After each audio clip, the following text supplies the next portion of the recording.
В диагностике психогенных заболеваний большое внимание уделяется не столько содержанию психотравмирующей ситуации, сколько индивидуальной устойчивости больного к стрессу. Больная 30 лет, которую мы вам представляем, уже ранее лечилась в клинике в связи с психотравмой. Последние годы жила с родителями, воспитывала сына от первого брака. Настоящее заболевание возникло после того, как мужчина, чьей любви она настойчиво добивалась, оставил свою семью и дал согласие на брак с больной. Прежняя его супруга после этого покончила с собой. Таким образом, вся ответственность за воспитание его двухлетней дочери легла на нашу больную. Что вас беспокоит? Какие ваши дела? Вот на данный момент. Ну, как я только поступила, мне стало как будто бы лучше со всеми моими делами. Ну, я имею в виду не семейными, а, как вы сказали, чисто здоровьем. Да, по здоровью. Но потом мне заменили лечение, и в течение недели я чувствую себя хуже. Хуже. Но сейчас, не знаю, мне добавили дозы, добавили феназепам по половинке. Я пока еще не знаю, лучше мне или хуже. Но дело в том, что когда я нахожусь в клинике, так сказать, моя болезнь заключается в том, что я боюсь ездить в транспорте, скажем так, да? И иногда у меня возникает беспокойство дома по этому поводу. То есть я себя завожу на этой почве, что мне надо куда-то идти, в магазин или там за сыном в школу. И то есть я себя начинаю, так сказать, заводить, что вот тебе же надо идти куда-то. И тут же у меня появляется такая небольшая паника, и мне становится плохо, да? А так как я знаю, что в больнице мне никуда не надо идти, то есть, ну, буквально тут жди близких. Поэтому здесь вроде Поэтому бы... мне здесь беспокойства у меня нет. Вот. То есть пока вы здесь находитесь в отделении, вы фактически чувствуете себя хорошо, и никаких неприятностей в вашем здоровье не бывает. Все бывает только дома и в транспорте. Ну, получается, что да. В транспорте, вот все-таки что это за состояние, как часто они возникают, что вас беспокоит?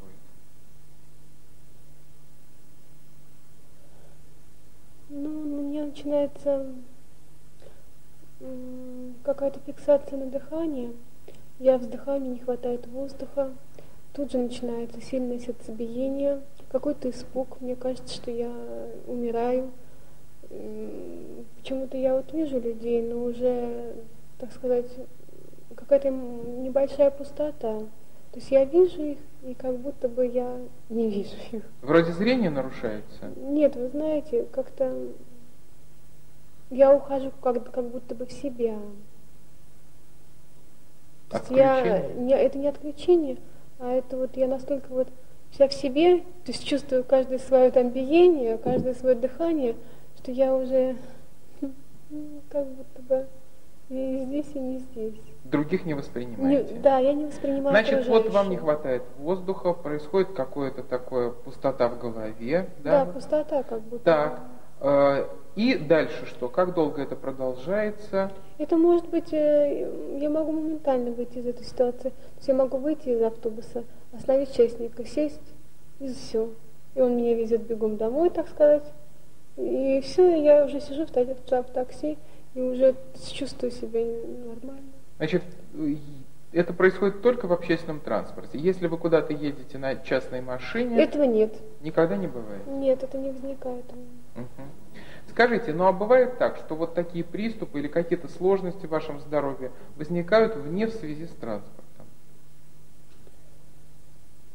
Ну, бывает, да, так как состояние ухудшилось, то получается, что и на работе иногда я себя плохо чувствую, мне хочется домой. Что происходит на работе? Ну вот получается, что вот и беспокойство. Беспокойство, мне хочется домой, и тут же опять возникает момент, а как же я дойду до дома, мне же надо все-таки еще идти, там, и ехать в автобусе. Ну, далеко, слава богу. Но это проблема физическая какая-то? То есть в основном это сказывается, конечно, на физическое. То есть у меня какие-то физические моменты. То есть у меня тут же слабость, сердцебиение, и фиксация на дыхании, и нехватка воздуха. То есть я не думаю, что я схожу с ума в этот момент. Нет. Я осознаю, что просто я умираю. Умираете? Да, мне кажется, что я умираю. У меня паника, что я умираю. Ну вот вы говорите, нехватка воздуха. Да, нехватка воздуха.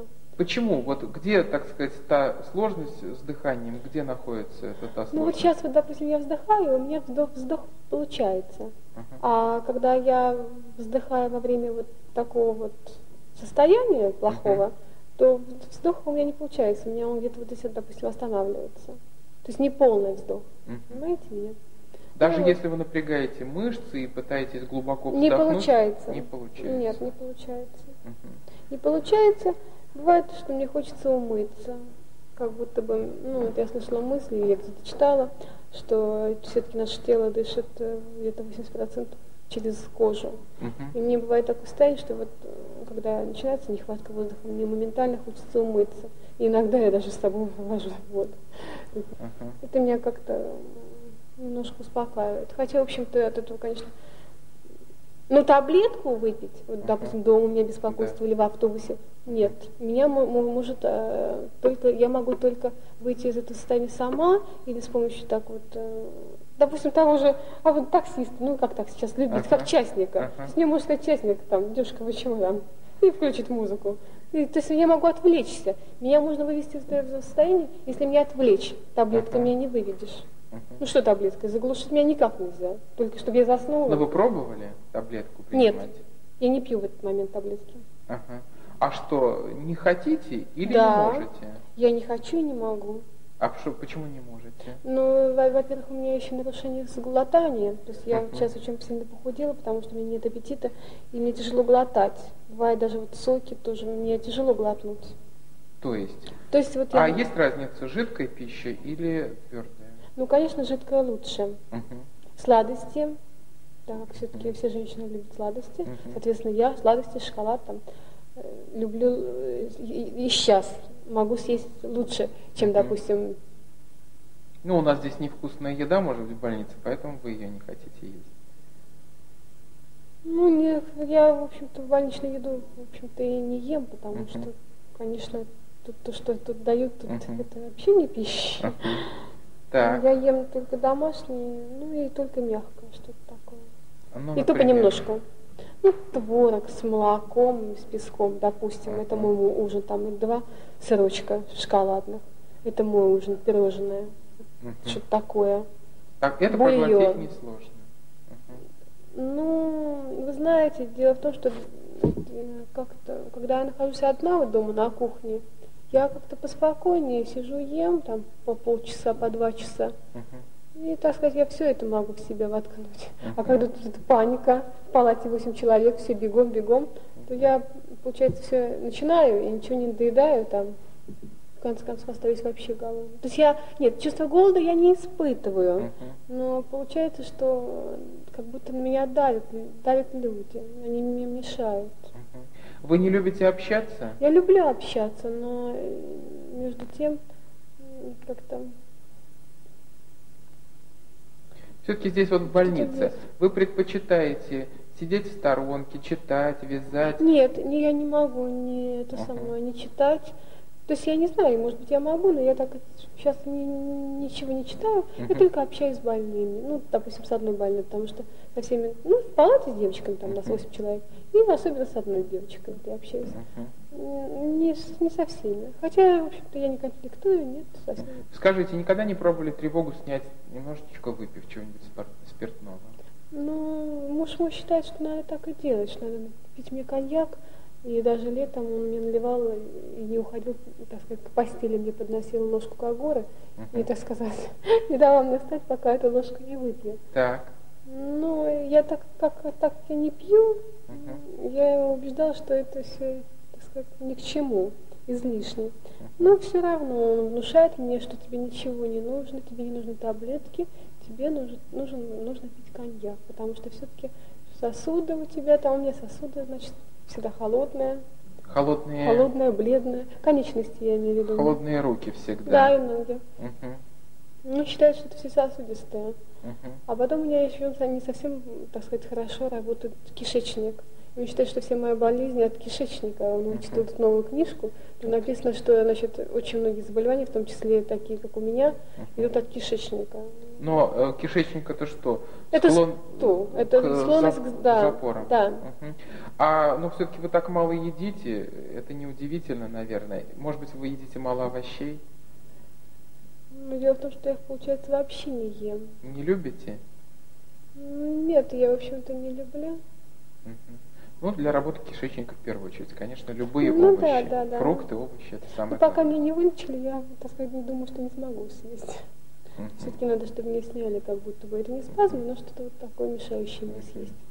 Ну вот вы сейчас, в общем-то, в ситуации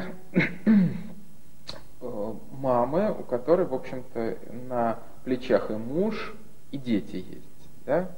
Вот каким образом получается, что вы можете много часов есть, там, или а в это время там убираться по дому, ухаживать что-то? Вы успеваете по дому что-то делать? Вы делаете что-то по дому? Получается, что я почти ничего не делаю по дому. Не стираете, не убираете, не готовите. Кто это все делает? Ну, так как мне не в этом году, так сказать, стало хуже, а в том мы стали жить вместе. То есть я пришла к маме, к папе, к бабушке, к своим близким. И мы живем все вместе. То есть в основном все делает Аня. Готовит мама с бабушкой. Стираю мелкие вещи мужа, допустим, большие, мелкие вещи свои стирает муж, большие я, постельное белье мы сдаем, все остальное в химчистку, то есть, в общем-то... Готовить вы ничего не готовите? Нет, я не готовлю вообще не ничего. убираете? Дело в том, что я никогда не готовила за свои... Вы этого не умеете просто Нет, делать? Нет, я этого не умею делать. Ну, мамину кашу, и то, когда сын мой был маленький. Я вообще не готовлю. Значит, даже за сыном, собственно говоря, в основном ухаживала ваша мама, да? Да. Да, в основном в плане как того, что кормит она его. Я с ним гуляю, укладываю его спать, читаю ему книги, там занимаюсь сейчас вот в школе, занимаюсь заданиями всякими там всевозможными, что я там хожу за ним. Ну, вот сейчас, конечно, я не хожу, вообще хожу за ним, а в плане готовки я нет. Ну, вы по своей профессии, вы много говорили о педагогической деятельности, да? Да, я ее сменила, да, я 8 лет работала в саду. Вот. Это было тяжело для вас? Ну, так как я не болела, это было легко. И это дело в том, что это я все-таки привыкла получать от всего удовольствие. Вообще такой избалованный человек, и поэтому, конечно, люблю получать удовольствие. И от общения с детьми я его получала. Сейчас, конечно, от своей профессии никакого удовольствия. А чем вы сейчас? Я занимаюсь бухгалтерией. То есть я по-настоящему сижу одна в кабинете. Конечно, от этого я не получаю никакого удовольствия, но зато, так сказать, я не получаю лишних волнений. То есть я сижу себе и считаю. В детском саду были все-таки волнения? Да, я волновалась детей, там мог кто-то упасть. И там такой был сад, так сказать, для богатых. То есть там надо быть моментально начеку. Там нельзя ни секунды, так сказать, вот сесть и задуматься даже о своей болезни, о той же. Нельзя, нет. А будучи бухгалтером, вы сидите одна в кабинете и практически никакого коллектива нет? Да, я не общаюсь ни с кем. Может быть, на меня это в каком-то плане тоже давит. Просто не с кем общаться? Или вы все-таки замыкаетесь, уходите в свой кабинет? Нет, мне получается, мне не с кем общаться, потому что продавцам я подойти не могу, они тут же заняты своим делом. У меня кабинет выше этажом, то есть, в общем-то, я одна. Заведующая сама по себе бегает, я сама по себе, в общем-то. Значит, эта работа вас гораздо меньше устраивает? Она мне в каком-то плане, да. То есть я не получаю от нее удовольствия. И в связи с этим какие-то вот планы относительно работы есть у вас? Не знаю, если меня не вылечат, я буду сидеть дома. Просто вообще лучше не работать, да? Да, я думаю, что да. Или в конце концов, если я буду хорошо себя чувствовать, у меня будет возможность, я возьму какого-нибудь малыша и буду сидеть частно, заниматься частно. Типа няни буду, что-то такое. Если, конечно, мне будет лучше. Ну, мне всегда казалось, что няня это все-таки, понимаете, это и еда, и как-то уход, в общем-то. А вы говорите, что вы избалованный человек, и дома обычно этим не занимаетесь. Да, я этим не занималась, но в саду все-таки 8 лет я занималась этим. То есть я же не готовила им еду, но я тут же могла наложить то, что, так сказать, с кухни. Хотя бы кормить. Да. Понятно. Но все-таки надо сказать, что все, что вы описываете, это расстройства функциональные, они все обратимые. Почему вы так вот не верите в ваше выздоровление? Не знаю, почему-то как-то это затянулось уже. Получилось, что я лежала тут 1,5 года тому назад, и мне стало легче, и мне показалось, что я уже как будто ухожу от болезни. А потом все эти неприятности семейные, то есть, так сказать, все эти ситуации наложились. Просто сейчас ситуация усугубилась еще как будто бы семейными всякими неполадками небольшими и большими. Вот. И поэтому мне тогда, когда я лежала 1,5 года назад, у меня был стимул, мне надо было вылечиться, так сказать, меня ждало будущее, там, ремонт квартиры, замужество, второе я имею в виду. Сын должен был поступать в 1 класс в французскую школу. То есть у меня были планы. А сейчас у меня нет таких больших планов, как бы мне нечего ждать. То есть, понимаете, человек же должен иметь какую-то цель, ему будет легче вылечивание, так я понимаю, да? Да. А в данный момент у меня нет такого стимула, чтобы помог мне выйти. В первую очередь мы обращаем внимание на выраженные личностные особенности пациентки. Это высокая общительность, стремление находиться в центре внимания, эгоцентризм, инфантилизм, высокая внушаемость. Уже в прошлом эти личностные черты приводили к дезадаптации, поэтому можно говорить о наличии истерической психопатии. Настоящее ухудшение было вызвано глубоким внутриличностным конфликтом, суть которого – это стремление сохранить брак и нежелание брать на себя ответственность за воспитание чужой дочери, боязнь оказаться лишенной широкого общения, заботы и постороннего внимания. Расстройства возникают у больной по механизму самовнушения. Часто повторяют ситуации, прочитанные в книгах, и симптомы, увиденные у других больных. Они нестойки, усиливаются после психотравмы и проходят, если больной удается отвлечь. Таким образом, есть все признаки истерического невроза.